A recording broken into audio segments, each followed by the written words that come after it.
ప్రశాంతంగా నిద్రపోయేందుకు నీంద్ యాప్లోకి అడుగుపెట్టండి. ఈ క్షణమే నీంద్ యాప్ను డౌన్లోడ్ చేసుకోండి. ఒత్తిడిని తగ్గించి ప్రశాంతమైన నిద్రలోకి మిమ్మల్ని తీసుకెళ్లే చక్కని కథలు, ధ్యాన పద్ధతులు, ఆహ్లాదకర సంగీతాన్ని మీరు నీంద్ యాప్లో మాత్రమే వినండి. అందరికీ నమస్తే. నేను మీ గౌతమి. ఇప్పుడు రచయిత్రి మంజిత కుమార్ రచించిన రాక్షస రాజకుమారి అనే కథను విందాం. ఒక్కోసారి జీవితంలో అన్నీ ఉన్నా ఏదో ఒక లోటు తప్పక ఉండనే ఉంటుంది కదండి. ఈ కథలోని మహారాజుది కూడా అదే పరిస్థితి. ఖజానా నిండా ధనము, ప్రేమగా చూసుకునే ప్రజలు, అజాత శత్రు అనే పేరు ఉన్నా కూడా పాపం రాజుగారిని ఓ సమస్య వేధిస్తూనే సాగింది. మరి ఆ సమస్య ఏమిటో, దానికి పరిష్కారం ఎలా కనుగొన్నారో అదే ఈ కథ ద్వారా చూద్దాం. అయితే మనం కథ వినటం ప్రారంభించే ముందు సౌకర్యవంతమైన స్థితిలోకి వెళ్దాం. మీకు ఇష్టమైన రీతిలో పడుకొని అన్ని లైట్లను ఆఫ్ చేసి మీ కళ్ళు మూసుకోండి. నెమ్మదిగా గాలి పీలుస్తూ పూర్తిగా లోతైన శ్వాస తీసుకుని వదలండి. ఈ ప్రపంచాన్ని, ఇవాల్టి జ్ఞాపకాలను మెల్లగా పక్కకు నెట్టి క్రమంగా నిద్రలోకి జారుకునే సమయం ఇది. మరోసారి నెమ్మదిగా గాలి పీలుస్తూ లోతైన శ్వాస తీసుకొని మీ శరీరంలోని ఒత్తిడిని బయటికి వదిలేయండి. ఇప్పుడు మీరు చేయాల్సిందల్లా విశ్రాంతి తీసుకోవటం, సేద తీరటం, మునుపటి స్థితికి రావటం. మీరు ఇప్పుడు మంచం మీద ఉన్నారు. రోజువారీ అలసట నుంచి మీ శరీరం విశ్రాంతి తీసుకున్నట్లుగా మీకు అనిపిస్తుంది. కాళ్ళ నుంచి మొదలుపెట్టి మీ అవయవాల్లోని ఒత్తిడిని ఒక్కొక్కటిగా బయటికి పంపించేయండి. మీకోసం అవన్నీ రోజంతా చాలా కష్టపడ్డాయి కాబట్టి వాటికి విశ్రాంతి తీసుకునే అర్హత ఉంది. ముందుగా మీ పాదాల్లో మొదలైన విశ్రాంతి అనుభూతి క్రమంగా మీ మోకాల క్రింది భాగానికి చేరుకుంది. అక్కడ నుంచి మోకాళ్ళలోకి ప్రవేశిస్తుంది. ఇప్పుడు మీ కాలి ఎగువ భాగాన్ని విశ్రాంతి తీసుకొనివ్వండి. ఈ విశ్రాంతి అనుభూతి క్రమంగా మీ పొత్తి కడుపు నుంచి వెన్నుముక్క మీదగా ఎగువ వీపు వరకు వచ్చి తరువాత ఛాతీలోకి ప్రవహిస్తున్నట్లుగా గుర్తించండి. అక్కడి నుంచి మీ భుజాల్లోకి, తరువాత చేతుల్లోకి, చివరిగా వేలు కొనల వరకు వెళ్తున్నట్లుగా అనుభూతి చెందండి. ఆపై మీ మెడ, తల, ముఖం వరకు ఆ అనుభూతి ప్రవహిస్తోంది. ఇప్పుడు మీ శరీరం మొత్తం ప్రశాంతంగా, రిలాక్స్డ్గా నిద్రకు సిద్ధంగా ఉంది. త్వరలో మీరు చక్కని నిద్రలోకి జారుకుంటారు. డ్రీమ్ ల్యాండ్లో ప్రశాంతంగా ప్రయాణిస్తారు. ఈ ప్రయాణం ఉదయం వరకు కొనసాగుతూ ఉంటుంది. కాబట్టి మీరు కథను వింటున్నప్పుడు మీ శ్వాసను కూడా అనుసరించండి. అద్భుతమైన నిద్రానుభవం కోసం మీ శరీరం మొత్తానికి విశ్రాంతినిస్తూ స్థిరంగా ఉండండి. ఇప్పుడు కథలోకి వెళ్ళిపోదామా? అనగనగా ఒక సువిశాల రాజ్యం. పేరు శ్రావణదీసపురం. ఈ రాజ్యానికి మహారాజు శ్రీ శ్రీ శ్రీ ఘటోత్కచ చక్రవర్తి, మహారాణి అంబాలికాదేవి. పేరుకు మహారాజు మహారాణియే అయినా ఎప్పుడూ ఆ భేషజాలకు పోకుండా ప్రజలను కన్నబిడ్డల్లా చూసుకునేవారు. పన్నులు లేని రాజ్యంగా ఆ శ్రవణదీసపురాన్ని తీర్చిదిద్దారు. ప్రజలంతా సొంత కుటుంబంలో కలిసి ఉండేవారు. జాతులు, కులాలు, మతాలు అన్నవి వారికి తెలియనే తెలియవు. వారికి తెలిసిందల్లా మహారాజు మహారాణిని సొంత తల్లిదండ్రుల్లా భావించడమే. ఈ రాజ్యంలో ఎవరికి ఏ సమస్య రాదు. ఒకవేళ వచ్చినా స్వయంగా ఏ సమయంలోనైనా వెళ్లి రాజుగారిని విన్నవించుకునే అవకాశం ఉండేది. భటులు, కాపలాదారులు ఎవ్వరూ వారిని ఆపేవారు కాదు. రాజు అంటే ప్రజలు, మనిషి అన్న భావన అక్కడ అణువణువున కనిపించేది. పేద, ధనిక అన్న తేడా లేకుండా అందరికీ అన్ని అందుబాటులో ఉండేవి. విద్య, వైద్యం ఉచితంగా అందేవి.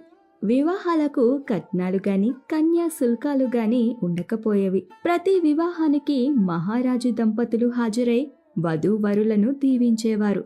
స్వర్ణ మంగళసూత్రాలను, వెండి మెట్టెలను బహుమతిగా అందించేవారు. ఇతర దేశరాజులు ఈ రాజ్యాన్ని, మహారాజు అద్భుత పాలనను చూసేందుకు ఎక్కడెక్కడి నుంచో వచ్చేవారు. కొన్ని రోజులు మహారాజు ఆతిథ్యం స్వీకరించి తమ రాజ్యంలో కూడా ఈ రాజ్యంలో ఉన్నటువంటి ప్రజా సంక్షేమ పథకాలను అమలు చేసేవారు. అంతా బాగానే ఉన్న మహారాజుల వారికి ఒకే ఒక సమస్య ఉండేది. అదే సంతానలేమి. ఎన్ని పూజలు చేసినా, నోములు నోచినా రాజదంపతులకు సంతానం మాత్రం కలగలేదు. దీంతో వారు ఎంతో దిగులు చెందుతూ ఉండేవారు. మహారాజా, ఎన్నాళ్ళు వేచి చూసినా నాకు సంతానం కలగడం లేదు. పోనీ మీరు ద్వితీయ వివాహం చేసుకుంటేనైనా మన వంశానికి వారసుడో వారసురాలో వస్తుందేమో. ఒక్కసారి ఆలోచించండి అంది మహారాణి అంబాలికాదేవి. దేవి, ఆ మాట మాత్రం అనకు. సంతానం కలగకపోవటానికి నీకు ఏమిటి సంబంధం? అదంతా దైవేచ్ఛ. ఇద్దరిలో లోపం ఎవరిలో ఉందో తెలియదు. అలాంటప్పుడు నేను నిన్ను ఎందుకు దూరం చేసుకోవాలి?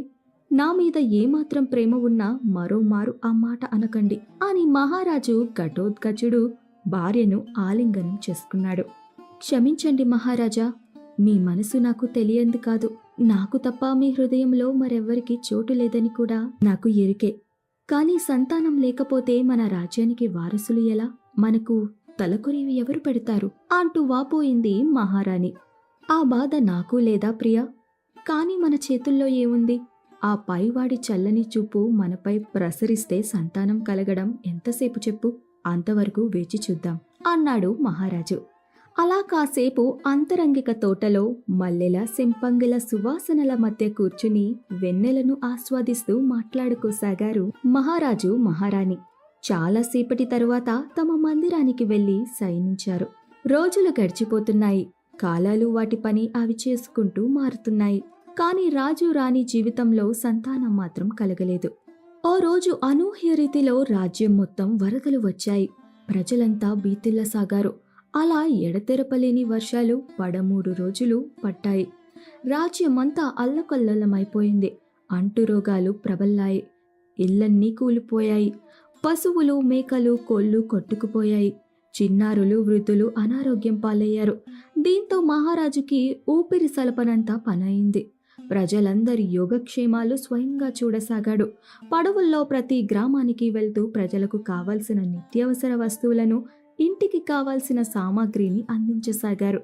ఎక్కడెక్కడ చిన్న చిన్న గుడారాలు వేసి తాత్కాలిక ఆస్పత్రులను తయారు చేశారు. అంటువ్యాధులు ప్రబలకుండా తగు జాగ్రత్తలు తీసుకున్నారు.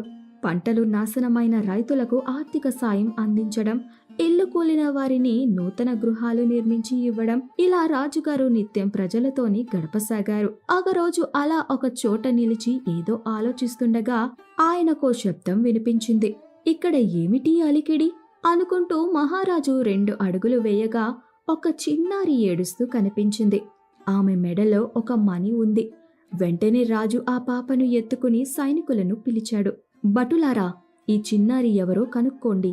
వరదల్లో కొట్టుకు వచ్చిందా లేక అందర్నీ కోల్పోయి అనాథగా మిగిలిందా అని కనుక్కోండి అంటూ భటులకు సెలవిచ్చాడు. చిత్తం మహారాజా అంటూ పాపకు సంబంధించిన వారి కోసం భటులు అన్ని చోట్ల గాలించారు. కాని వారికి ఎవ్వరూ కనిపించలేదు. ఆచూకీ తెలియలేదు. మహారాజా, ఇచ్చట ఎవరూ లేరు అన్నారు భటులు. ఊరంతా చాటింపు వేయండి. మెడలో మణితో ఒక చిన్నారి నాకు దొరికిందని, ఒకవేళ ఎవరి చిన్నారైనా అయితే వచ్చి తీసుకువెళ్ళమని. రాజు వాక్యం పూర్తి చేసేలోపే చిన్నారి మహారాజు వైపు చూస్తూ ముసిముసిగా నవ్వుతూ ఆయన చిటికెను వేలును పట్టుకుంది. దీంతో అందరూ ఆశ్చర్యపోయారు. మహారాజుకు కూడా మనసులో సంతోషమైన ఎవరి బిడ్డో ఏమో అనుకుంటూ ఆయనకు ఏమీ తోచలేదు. అంతలోనే వర్షం ఆగిపోయింది. ఎన్నో రోజుల తరువాత ఎండరాసాగింది. దీంతో ప్రజలంతా సంబరపడిపోయారు. మహారాజా, ఈ బిడ్డ మీకు దేవుడి వరప్రసాదం అనుకుంటాను. అందుకే బిడ్డ పుట్టే ముందు వచ్చిన ప్రళయం ఒక్కసారిగా ఆగిపోయింది. ఇదంతా ఏదో సూచిస్తోంది. ముందు ఈ బిడ్డను మన రాజ్యమందిరంలోకి జాగ్రత్తగా తోడుకుని వెళ్దాం అన్నారు రాజపురోహితుడు. సరే అంటూ చిన్నారిని తీసుకుని రాజమందిరానికి చేరుకున్నాడు మహారాజు. విషయం ముందుగానే భటుల ద్వారా తెలుసుకున్న మహారాణి చిన్నారి రాక కోసం 1000 కన్నులతో ఎదురు చూడసాగింది. పాపను చూడగానే ఆమెలోని మాతృహృదయం ఉప్పొంగిపోయింది. నా కోసం వచ్చావా తల్లి అంటూ పాపాయిని చేతుల్లోకి తీసుకుని ముద్దాడసాగింది. సరిగ్గా అప్పుడే మరో అద్భుతం జరిగింది. పొత్తిళ్లలో ఉన్న చిన్నారి అనూహ్యంగా అమ్మా అంది. మహారాజు, మహారాణి, రాజగురువు, మంత్రులు, భటులు అందరూ నివ్వెరపోయారు. మహారాజు, ఇన్నాళ్లకు నీ నిరీక్షణ నెరవేరింది. ఈ బిడ్డ ఇక మీ సొంతం. దేవుడే ఇచ్చాడనుకోండి. మీ ఇరువురికి అభినందనలు. ఇప్పుడే దేశమంతా ఈ విషయాన్ని దండోరా వేయిద్దాం. సంతోషంలో ఉబ్బి తబ్బిబ్బు అయ్యాడు మహామంత్రి తిమ్మరసు. మీరంతా అంటున్నది నిజమే. ఈ చిన్నారి మాకు దేవుడిచ్చిన వరం. ఈ పాపాయికి వరప్రదాయిని అని పేరు పెడదాం అని పాపాయి నుదిటిపై తీయని ముద్దు ఇచ్చాడు మహారాజు. ఇక ఆనాటి నుంచి రాజదంపతుల జీవితమే మారిపోయింది. ఎప్పుడూ పాపే లోకం. వరప్రదాయిని కూడా చాలా చురుకైన అమ్మాయి. ఒక్కసారి చెబితే టక్కున అన్నీ నేర్చుకునేది. ఆటపాటల్లో ముందుండేది. చదువు, గుర్రపు స్వారీ, ఏనుగు అంబారి, విలువిద్య, కత్తి యుద్ధం ఇలా అన్నిటిలోని తనకంటూ ప్రత్యేక గుర్తింపు తెచ్చుకుంది.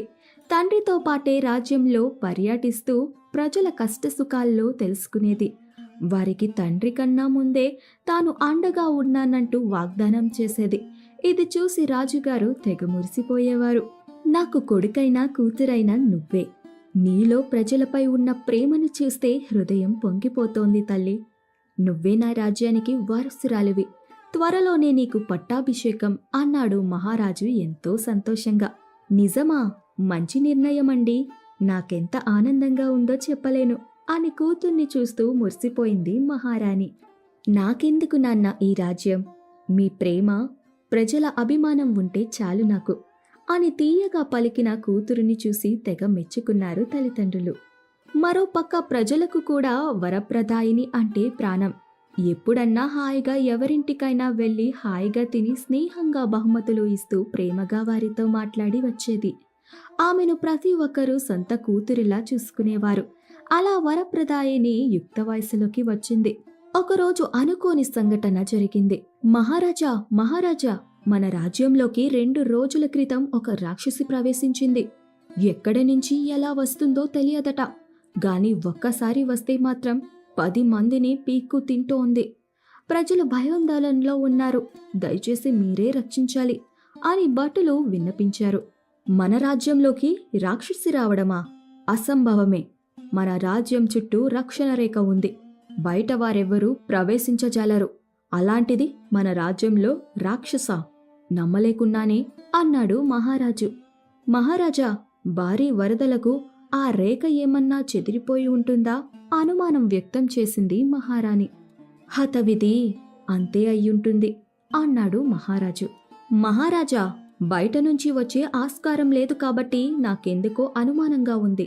ఆ రాక్షసి మన భూభాగంలోనే ఉందేమోనని అన్నాడు మహామంత్రి. అయితే ఈ మధ్యకాలంలో పుట్టిన శిశువులపై, వారి తల్లిదండ్రులపై ఓ కన్నేసి ఉంచండి అన్నాడు సైన్యాధ్యక్షుడు. చిత్తం ప్రభు అంటూ అక్కడి నుంచి వెళ్ళిపోయారు భటులు. మహారాజు ఆలోచనలో ఉండటంతో మంత్రి పూనుకున్నాడు. ఎందుకైనా మంచిది, ప్రతి ఇంటిని గాలించండి. రాక్షసి ఉన్న ఆనవాళ్లు కనిపిస్తే వెంటనే ఆ గృహ వాసులను పట్టుకురండి అని ఆజ్ఞాపించాడు మహామంత్రి. కిమ్ కర్తవ్యం తెలుసుకున్న భటులు, ఇతర సైనికులు రాజ్యం మొత్తం గాలించసాగారు. అప్పుడే పుట్టిన పిల్లలు వారి తల్లిదండ్రులను గమనించసాగారు. కాని సందేహించాల్సిన అవసరం లేదనిపించగా ఆ విషయాన్నే మహారాజుకు విన్నవించారు. ఏమిటి, ఒక్కరు కూడా అనుమానాస్పదంగా లేరా? మరెవరు రాత్రిళ్ళు మన ప్రజలను తింటున్నది? నాకేమీ గోచరించడం లేదు అంటూ ఆసనంపై కూర్చుండిపోయాడు మహారాజు. మహారాజా, చింతించకండి.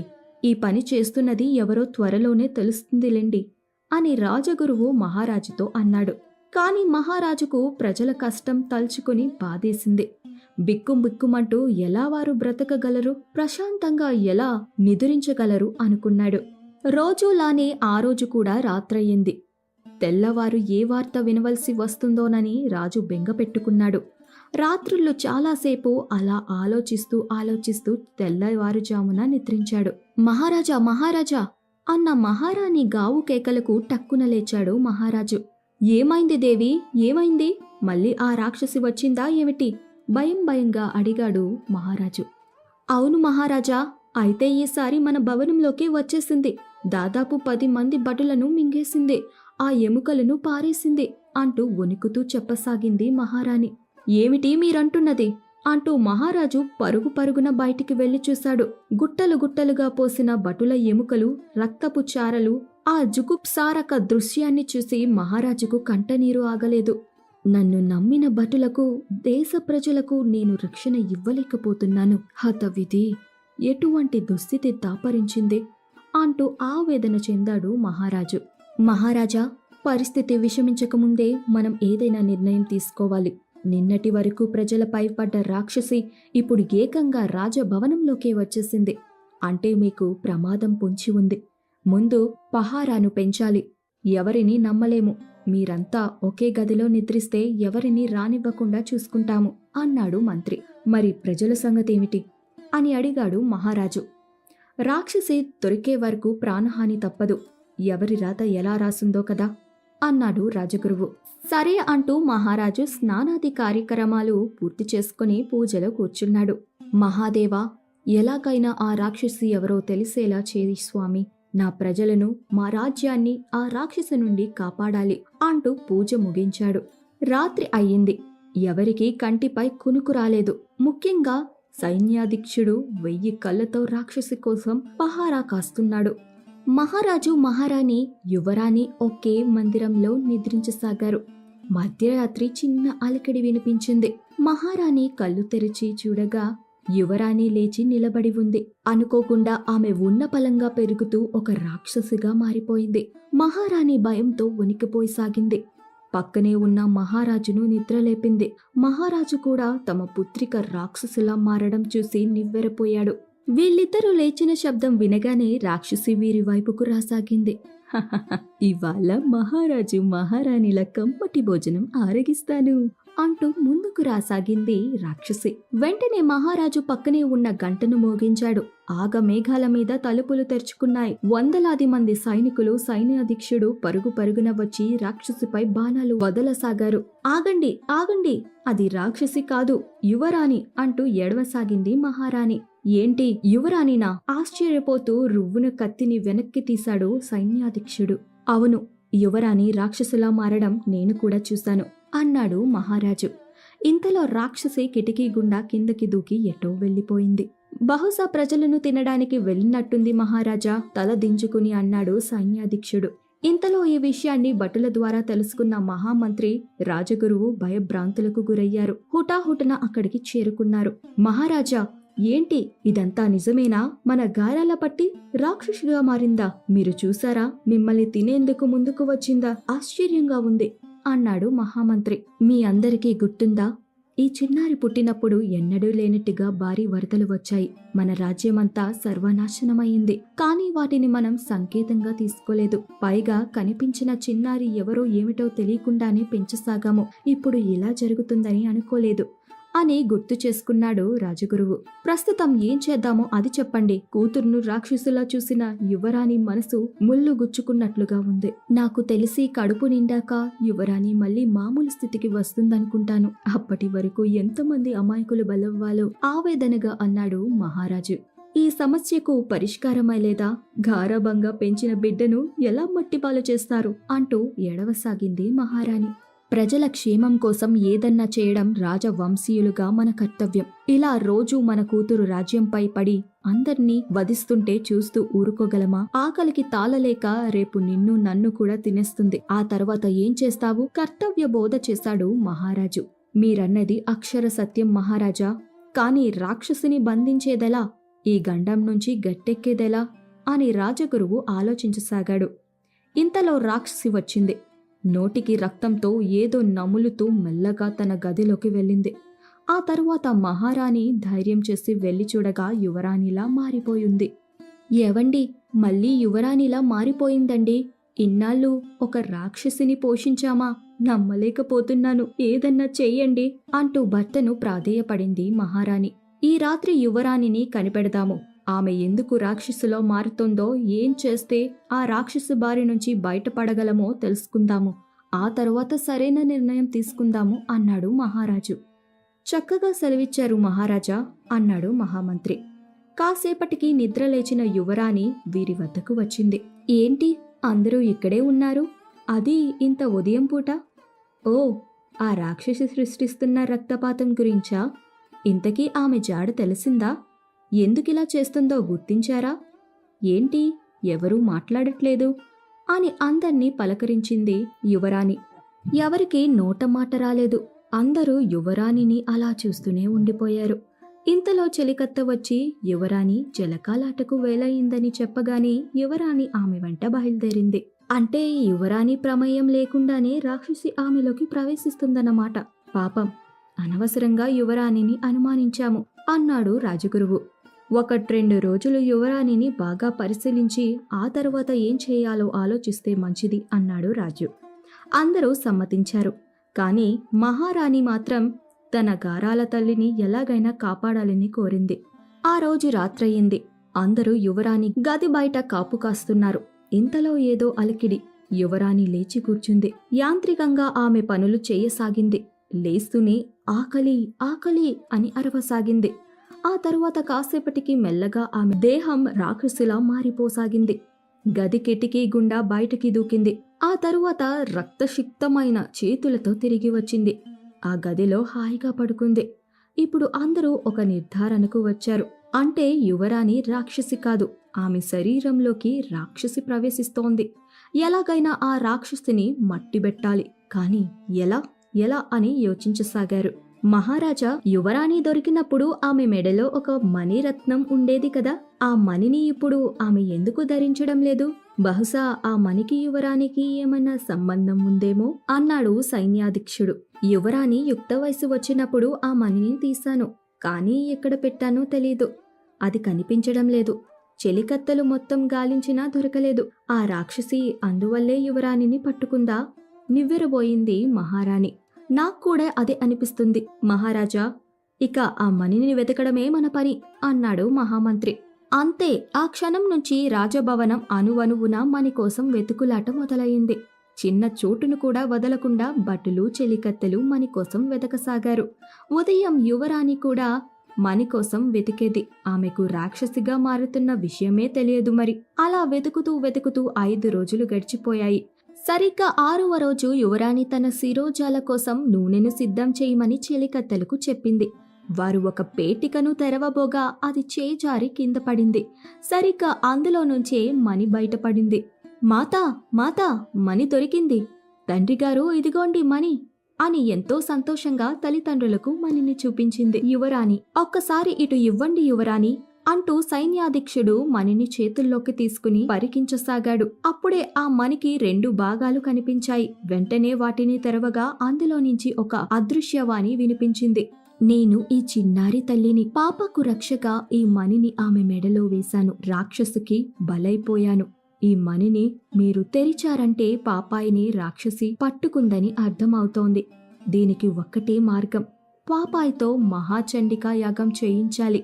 11 రోజులు ఆహార నిద్రలు లేకుండా కేవలం పాలు తాగిస్తూ ఈ యాగం చెయ్యాలి. ఈ యాగానికి ఎటువంటి ఆటంకం కలగకూడదు. రాక్షసి పలుమార్లు చిన్నారిలోకి ప్రవేశించేందుకు ప్రయత్నిస్తుంది. కానీ ఎటులైనా కాపాడుకుంటేనే పాప బతుకుతుంది. లేకపోతే ఈ అమావాస్యకు రాక్షసిలో కలిసిపోతుంది. రాక్షసిని బంధించి యాగంలో వేస్తేనే రాక్షసి శాశ్వతంగా అంతం కాగలదు అని మణి మళ్ళీ మూసుకుపోయింది. అంటే నేనే అందర్నీ తినేస్తున్న బ్రహ్మరాక్షసిని? నమ్మలేకపోతున్నాను. ఏం చేస్తున్నారు? సైన్యాధీక్ష, చిన్నాన్న, నన్ను వధించండి. ఇంతమంది ప్రాణాలను తీసిన నన్ను ఇక్కడికిక్కడే ముక్కలు చెయ్యండి అంటూ ఏడవసాగింది యువరాణి. యువరాణి, మీరు బాధపడకండి. ఎన్ని రోజులు మనకు సమస్య పరిష్కారం తెలియదు. కాని ఇప్పుడు తెలిసింది. కాబట్టి ఇక చండీ యాగానికి ఏర్పాట్లు చేద్దాం. రేపే యాగం ప్రారంభిద్దాం. భటులారా, అన్ని ఏర్పాట్లు చెయ్యండి అని మహారాజు ఆదేశించాడు. నీకేం కాదు తల్లి, నువ్వేమీ ఎక్కువగా యోచించకు అని ధైర్యాన్నిచ్చింది మహారాణి కూతురికి. మణిని ఆమె మెడలో వేసింది. ఆ రోజు రాత్రి మహారాణి యువరాణితో కలిసి పూజా మందిరంలోనే నిద్రించింది.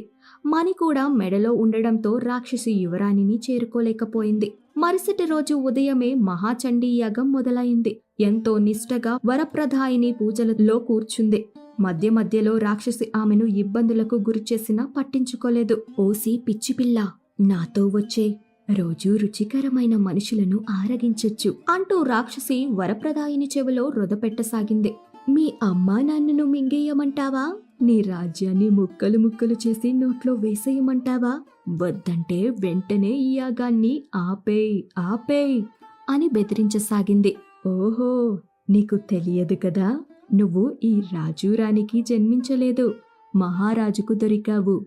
వాళ్ళకి సొంత బిడ్డ పుట్టాక నిన్ను వదిలించుకుంటారే పిచ్చిదానా అని చెప్పగానే ఒక్క క్షణం యువరాణి కలవరపడిపోయింది.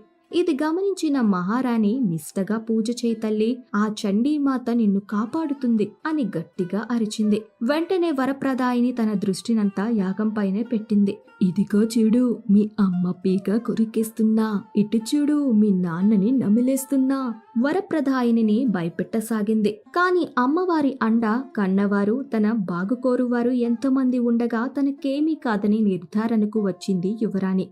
ఆ రోజు పూజను ఏ ఆటంకం లేకుండా పూర్తి చేసింది. అలా రోజు పూజలో కూర్చోవడం, రాక్షసి ఇబ్బందులకు గురి చేయడం జరుగుతూనే ఉంది. పూజ ఫలశ్రుతి వల్ల రాక్షసిలో బలం తగ్గిపోసాగింది. రోజురోజుకు కృషించసాగింది. కొన్ని రోజుల తర్వాత మాట్లాడలేకపోయింది ఆ రాక్షసి. నిస్సత్తువగా యువరాణిని యాగం ఆపమంటూ గట్టిగా పిలవసాగింది. కాని ఇవేమీ వరప్రదాయిని పట్టించుకోలేదు. యాగం పూర్తి కావాలి, ప్రజలను కాపాడాలి అనేది ఆమె ముందున్న ధ్యేయం. అనుకున్నట్టుగానే పూజ విజయవంతం కావడంతో రాక్షసి నీరసంగా అక్కడ పడిపోయింది. ఇది చూసిన అందరూ భయభ్రాంతులకు గురయ్యారు. క్షణం కూడా ఆలస్యం చేయకుండా సైన్యాధీక్షుడు ఆ రాక్షసిని వధించాడు. మహారాజు స్వయాన ఆ రాక్షసిని మంటల్లో పారేశాడు. రాక్షసి పూర్తిగా కాలి బూడిదయింది. అంతే, ఆ క్షణమే వరప్రదాయిని మెడలో నుంచి మణి అదృశ్యవాణి మాటలు వినిపించాయి. ఈ సందేశం మీరందరూ వింటున్నారంటే రాక్షసి చనిపోయినట్టేనని అర్థం.